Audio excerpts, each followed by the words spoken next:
Hello, welcome to Levant TV headlines. Egypt's Air Force has bombed Islamic State targets inside Libya a day after the group released a video appearing to show the beheading of 21 Egyptian Coptic Christians.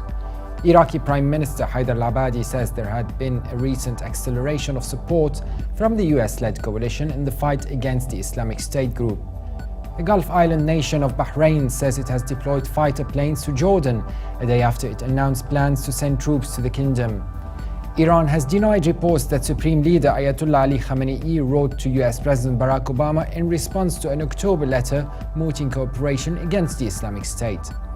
And the United Nations Security Council has urged Yemen's Houthi rebels to cede power, release President Abd Rabbu Mansour Hadi, and negotiate in good faith after the Shiite militia vowed to defy the body's threats. Now let's have a look at top headlines in today's newspapers in the Middle East.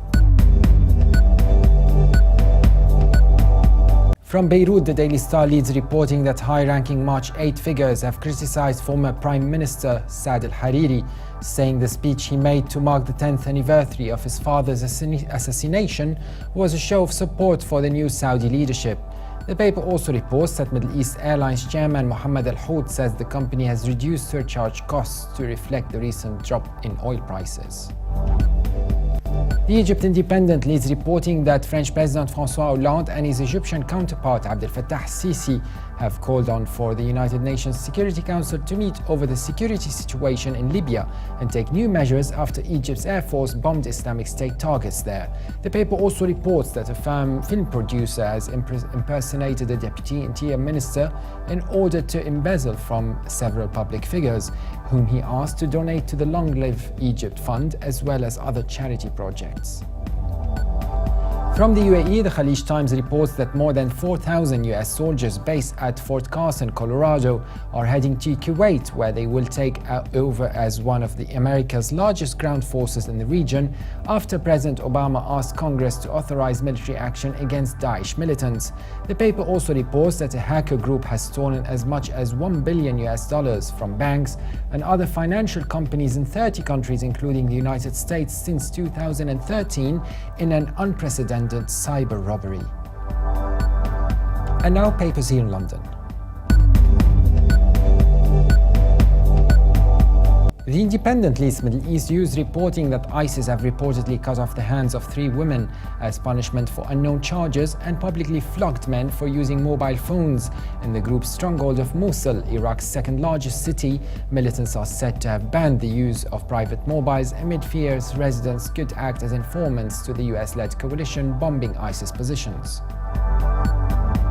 The Guardian leads its Middle East news section reporting that an Egyptian court has put the ousted President Mohamed Morsi on trial on charges of endangering national security by leaking state secrets and sensitive documents to Qatar.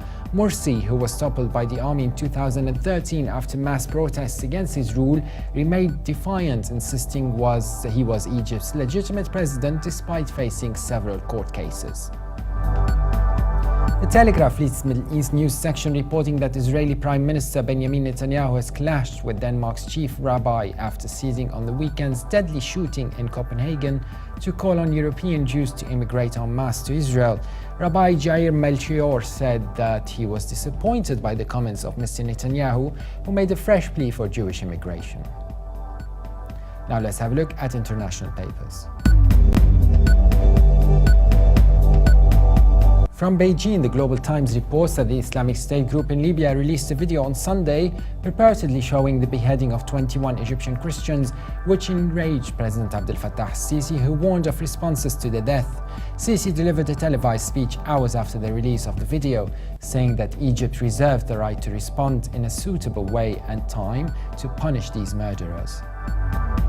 And finally, Germany's Deutsche Welle reports that New York-based Human Rights Watch released its findings of the state of human rights in Iraq's minority Sunni areas, underlining an increase in abuses perpetrated by security forces and allied militias. According to eyewitnesses cited by Human Rights Watch, the security forces linked to the government, who were in the area to push back ISIS militants, were guilty of forcing residents from their homes, kidnappings, and summary executions.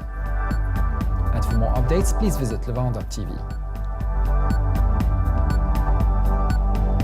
Thanks for watching and bye for now.